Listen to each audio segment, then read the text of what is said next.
नमस्कार, मैं हूं ज्योति सिंह। सिटी सेंटर में आप सबका स्वागत है। शुरुआत करते हैं सर्दी के मौसम की और सर्दी के मौसम में बढ़ते हार्ट अटैक के मामलों की। सर्दी के मौसम में हार्ट अटैक का खतरा सामान्य दिनों की तुलना में ज्यादा बढ़ जाता है। ठंड की वजह से रक्त नलिकाएं सिकुड़ जाती हैं, जिससे दिल पर ज्यादा दबाव पड़ता है और इसी वजह से हर साल सर्दियों में हार्ट अटैक के मामलों में बढ़ोतरी देखने को मिलती है। मध्य प्रदेश से दो ऐसे ही मामले सामने आए। अशोकनगर में एक शख्स को योग करते हुए साइलेंट अटैक यानी कि हार्ट अटैक आ गया। तो वहीं जो दूसरी तस्वीर आप देख रहे हैं खंडवा की, यहां मस्जिद में एक शख्स की हार्ट अटैक से मौत हो गई।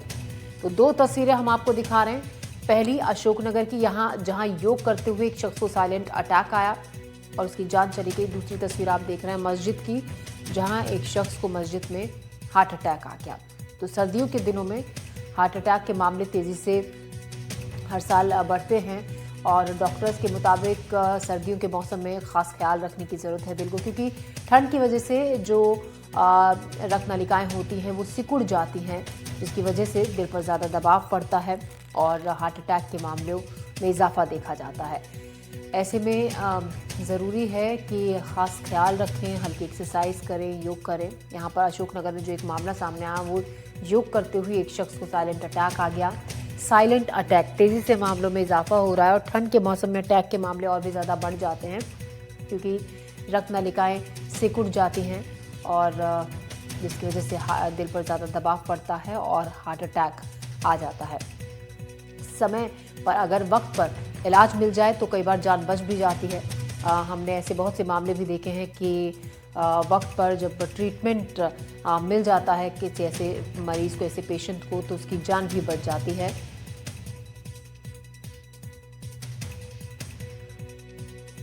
तो सर्दियों में जहां हम लगातार आपको बता रहे हैं किस तरीके से हार्ट अटैक के मामलों में इजाफा देखा जाता है, हर साल सर्दियों के मौसम में सीजन में हार्ट अटैक के मामले तेजी से बढ़ते हैं सामान्य दिनों के मुकाबले।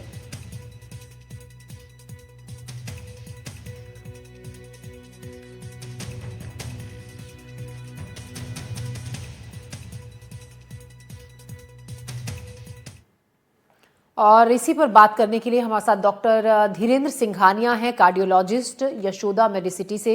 डॉक्टर सचिंदर कौर हैं हमारे साथ, सीनियर कंसल्टेंट हैं internal medicine Yashoda super speciality अस्पताल से। दोनों हमारे साथ जुड़ गए हैं। आपका हमसे जुड़ने के लिए बहुत शुक्रिया डॉक्टर धीरेन्द्र। और डॉक्टर सचिंदर कौर हमारे साथ रहेंगे। तो जिस तरीके से तेजी से मामलों में इजाफा हो रहा है हार्ट अटैक के मामलों में और सर्दियों के मौसम में और भी ज़्यादा केसेस इसके हर साल बढ़ते हैं, ऐसे में किन बातों का हम ख्याल रख सकते हैं? क्या वो सबसे पहली जो ज़रूरत होती है, मदद होती है, वो कैसे ली जा सकती है? अगर पास में कोई शख्स है, उसको लग रहा है कि किसी दूसरे शख्स को दिल से जुड़ी कोई परेशानी हो रही है, तो किस तरीके से उसकी मदद की जा सकती है? इन सभी पहलुओं पर हम बातचीत करेंगे। दो सीनियर डॉक्टर्स हमारे साथ जुड़ेंगे, डॉक्टर सचिंदर कौर और डॉक्टर धीरेन्द्र। आपका बहुत शुक्रिया हमारे साथ जुड़ने के लिए डॉक्टर सचिंदर कौर और डॉक्टर धीरेन्द्र। डॉक्टर धीरेन्द्र, मैं पहले आपके पास आ रही हूँ। जैसा कि हम बता रहे हैं अपनी रिपोर्ट में कि हर साल ये देखा जाता है कि सर्दियों के मौसम में हार्ट अटैक के मामले तेजी से बढ़ जाते हैं। क्या वजह खास तौर से इसकी मुख्य होती है हार्ट अटैक के बढ़ने की, और सर्दी के मौसम में किस तरीके से लोग ख्याल रख सकते हैं हार्ट अटैक से बचने के लिए? हार्ट अटैक के मामले सर्दियों में बढ़ते हैं, ये विश्व में सबको पता है। क्योंकि सर्दियों में हमारी जो शरीर की त्वचा की जो नसें हैं ना, वो सिकुड़ जाती हैं और उनके सिकुड़ने की वजह से हमारा जो है वो ब्लड प्रेशर भी बढ़ता है और दिल की धड़कन भी बढ़ती है और जो हार्ट की ऑक्सीजन की डिमांड है वो भी बढ़ती है। तो जो भी ये प्रक्रिया प्राकृतिक रूप में होती है, उसकी वजह से हमारे हार्ट को ज़्यादा असर पड़ता है और उससे हार्ट अटैक के खतरे बढ़ जाते हैं। ब्लड प्रेशर 5 से 10 मिलीमीटर लोगों का बढ़ता है, जिसकी वजह से ज़्यादा हार्ट अटैक की बात या ज़्यादा पैरालिसिस के अटैक की बात होती है। सर्दियों में एक चीज़ और केमिकल लेवल पे हो रही होती है कि ब्लड की जो विस्कोसिटी है वो बढ़ जाती है और कुछ जो हमारी कोशिकाएं हैं जो थक्का जमाने में मदद करती हैं खून की नसों में, जिसकी वजह से नसें बंद होती हैं, वो प्लेटलेट्स कहलाती हैं, उनका भी एक्टिवेशन बढ़ जाता है और जो इसमें थक्के में फाइब्रिनोजन एक यूज होता है, उसका भी लेवल्स बढ़ जाते हैं। और दूसरे की एक हमारे सर्दियों में फ्लू वगैरह के इन्फेक्शंस होते हैं, और इन्फेक्शन में भी जो ये रेस्पिरेटरी इन्फेक्शन होते हैं, इसके अंदर जो त्वचा, ये खून की नलियां हैं, उनकी जो लाइनिंग है वो अ, उसका फंक्शन खराब होता है, और उसमें फिर क्लॉट जमने के चांसेस बढ़ जाते हैं। एक और कारण होता है कि सर्दियों में हमारी जो फिजिकल एक्टिविटी है वो कम हो जाती है, और फिजिकल एक्टिविटी कम होने से, और लोग शादी ब्याह ज्यादा होते हैं तो खाना भी जो अब नॉर्मल ज्यादा खाया जाता है, मतलब रिच फूड ज्यादा जी खाया जाता है जिसमें फैट वगैरह ज्यादा होता है, तो वो भी एक समस्या का कारण बनता है। फिर एक और चीज हो रही होती है कि सर्दी की वजह से लोग बाहर कम निकलते हैं, अंदर ही रहते हैं, तो उससे उनके ऊपर जो धूप पड़ती है, और धूप से जो विटामिन डी बनता है वो भी कम होता है, और जी जी विटामिन डी के कमी के कारण भी एंडोथेलियल जो हमारी लाइनिंग है त्वचा की, वो उसके अंदर खराबी आती है, और उससे थक्का जमने के चांसेस बढ़ जाते हैं। जी इसके अलावा कुछ जो धड़कन की बीमारियां हैं वो भी सर्दी में, सर्दी की वजह से अरिदमिया कहलाते हैं, जैसे एट्रियल फिब्रिलेशन है या वेंट्रिकुलर अरिदमियास हैं, ये बढ़ जाते हैं, और उनके बढ़ने की वजह से ये ज्यादा हार्ट अटैक होते हैं। जी डॉक्टर धीरेन्द्र, तो कई वजह आपने बताई डॉक्टर धीरेन्द्र कि आप फिजिकल एक्टिविटी कम हो जाती है, खाना पीना जिस तरीके के से सर्दियों में होता है, और विटामिन डी की कमी। डॉक्टर सचिंदर कौर भी हमारे साथ है। डॉक्टर धीरेन्द्र, मैं आपके पास लौट लौट रही हूँ वापस। डॉक्टर सचिंदर, यहाँ पर जैसा कि डॉक्टर धीरेन्द्र भी जिक्र कर रहे थे, विटामिन डी की कमी भी एक बड़ी वजह माना जाता है, और भारत में ये देखा गया है कि हर दूसरे शख्स में विटामिन डी की कमी है। अब लोग विटामिन डी या तो दवाइयों से पूरा कर रहे हैं, या जो वीकली शॉट्स होता है उसको लेकर विटामिन डी की कमी पूरा करते हैं। तो किस तरीके से विटामिन डी का, अगर हम कॉमन जनरल एक ये खाने पीने की बात करें, क्या वो ऐसी चीज़ है खाने पीने की हम अपनी डाइट में इंक्लूड कर सकते हैं? क्योंकि धूप में बैठने का वक्त आजकल लोगों के पास नहीं है, जिससे जो विटामिन डी की कमी हर एक के शरीर में हो रही है उसको पूरा किया जा सके। मैम, विटामिन डी की कमी के लिए धूप में बैठना जरूरी है, एटलीस्ट 30 मिनट्स अ डे। जी तो जब भी पॉसिबल हो बिफोर नून हमें वो बैठना चाहिए। और क्योंकि विटामिन डी जो है फैट सोल्यूबल विटामिन होता है, तो उसके लिए डेयरी प्रोडक्ट्स जो है उनमें वो हेल्प कर सकते हैं विटामिन डी के एब्जॉर्प्शन में। जी तो हमें कुछ डेयरी प्रोडक्ट्स, मिल्क, कर्ड और पनीर वगैरह, जो इस तरह की चीजें हमारी डाइट में रहनी चाहिए। और धूप में बैठना जरूरी है, और बिकॉज आजकल मोस्ट ऑफ द पीपल में ये बहुत कम पाया जाता है, तो रूटीन में हमें टेस्ट करके देख लेना चाहिए और सप्लीमेंट्स ले लेने चाहिए उसके लिए। जी वो जी भी एक जरूरी चीज है, क्योंकि अगर बहुत कम है तो उसे पूरा करने में हमें काफी समय लगेगा अगर हम सप्लीमेंट्स नहीं लेते हैं। तो टेस्ट करवा के सप्लीमेंट्स लेना चाहिए, और फिर मेंटेन करने के लिए उसे हमें धूप में एटलीस्ट 30 मिनट्स का एक्सपोजर तो होना ही चाहिए। जी विटामिन डी जी वहीं से मिल सकता है। जी doctor Sachinder Kaur, vitamin D की कमी से अगर हम बात करें, शरीर में और क्या क्या दिक्कत हो सकती है? विटामिन डी अगर किसी के शरीर में काफी कम है, जितना होना चाहिए उससे कम है, तो और क्या दिक्कतें इससे हो सकती हैं? विटामिन डी हमें हमारे बोन हेल्थ के लिए बहुत जरूरी है, जी हमारी बोन की स्ट्रेंथ के लिए जरूरी है, कैल्शियम की अब्जॉर्प्शन के लिए जरूरी है। तो इसलिए हमारे बोन्स हेल्थ को ठीक रखने के लिए, डेंटल हेल्थ को जी ठीक जी रखने के लिए विटामिन डी की जरूरत होती है। जी डॉक्टर धीरेन्द्र, आपने शुरुआत की थी, हम बात कर रहे थे हार्ट अटैक के मामलों की, कि जो फिजिकल एक्टिविटी है सर्दियों में लोगों की वो बहुत कम हो जाती है, लेकिन हमने कई बार ऐसा भी देखा है कि जिम में एक्सरसाइज करते करते किसी शख्स को हार्ट अटैक आ गया। और अभी हमने एक अशोकनगर की खबर दिखाई थी, जहां पर योग करते हुए एक शख्स को साइलेंट अटैक आ गया था।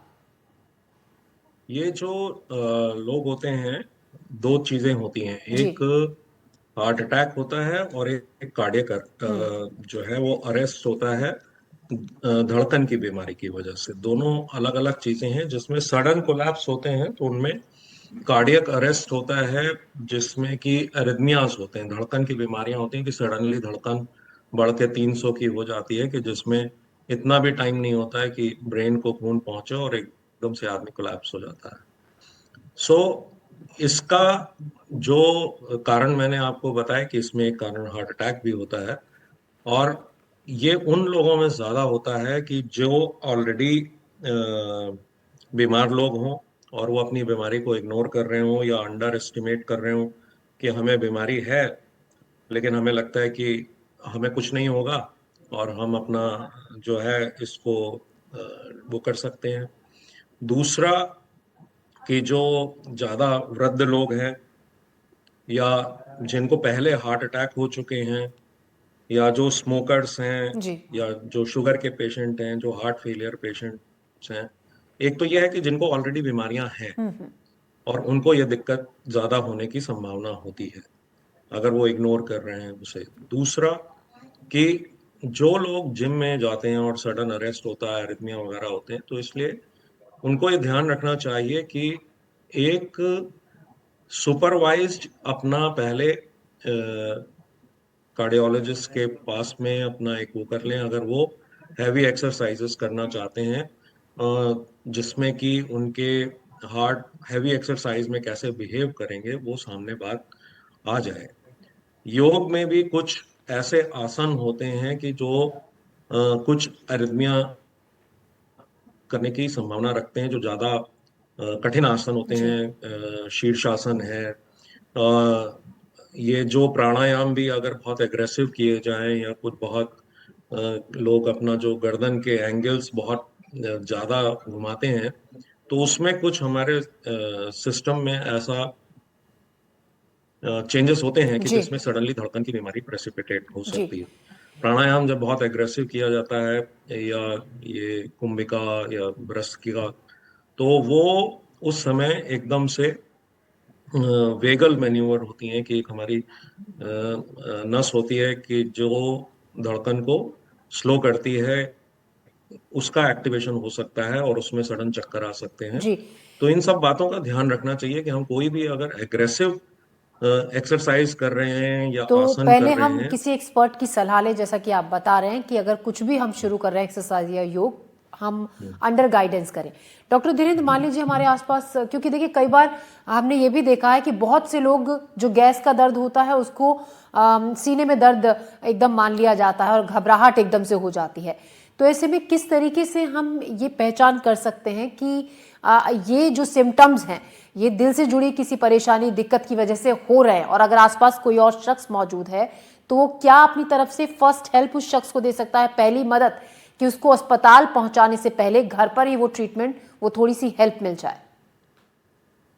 देखिए, इसमें कई पहलू हैं जी। और बहुत अच्छा सवाल है आपका। ये एक बहुत ही ज्यादा हमारे यहाँ कॉमन मिस्टेक है कि हम जब पेट में गैस बनती है, पेट में नहीं बल्कि सीने में गैस जी। जी। बनती है या पेट के अपर पार्ट में गैस बनती है, जो हम लोग कॉमन भाषा में गैस बोल रहे होते हैं, वो एक्चुअली कभी सीने में दबाव होता है या सीने में जलन होती है। तो वो एसिडिटी से भी हो सकती है पेट में, और हार्ट में एंजाइना का सिम्टम भी हो सकती है। जी। तो अगर हमें ये सिम्टम आ रहा है तो हमें तुरंत अपना कार्डियक इवैल्यूएशन कराना चाहिए, हमें कार्डियक चेकअप कराना चाहिए, जिसमें कि बेसिक जो टेस्ट होते हैं ईसीजी, इको, टीएमटी, वो कराने चाहिए और कार्डियोलॉजिस्ट की गाइडेंस में।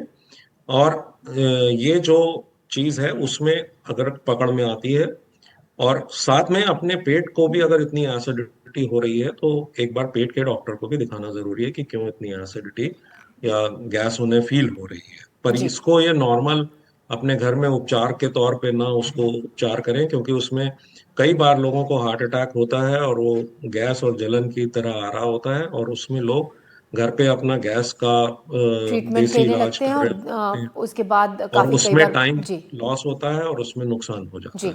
जी। डॉक्टर दूसरा सचिन। पहलू कि अगर किसी को ये हो रहा हो, जी।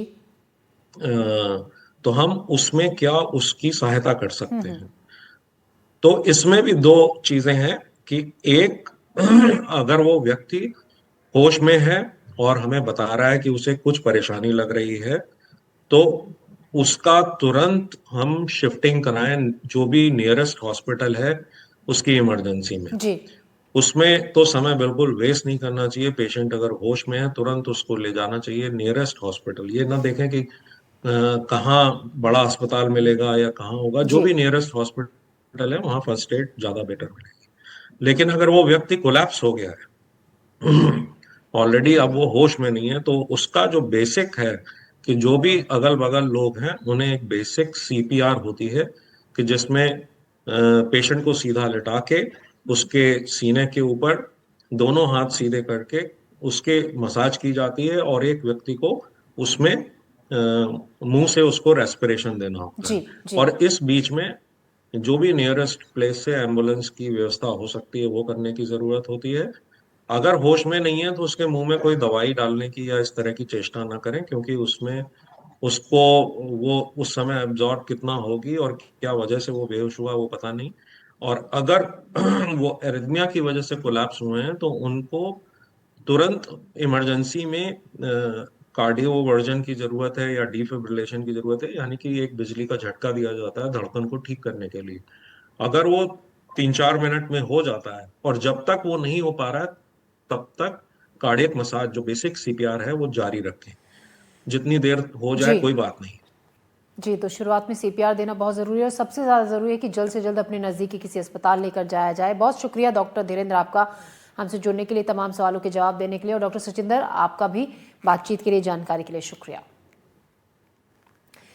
खबरों में हम बढ़ते आगे। अगली बड़ी खबर है भोपाल से, जहां सायाजी होटल के गोडाउन में आग लग गई। गोडाउन में रखा टेंट का सामान जलकर खाक हो गया। दमकल की गाड़ियों ने आग पर काबू पाया।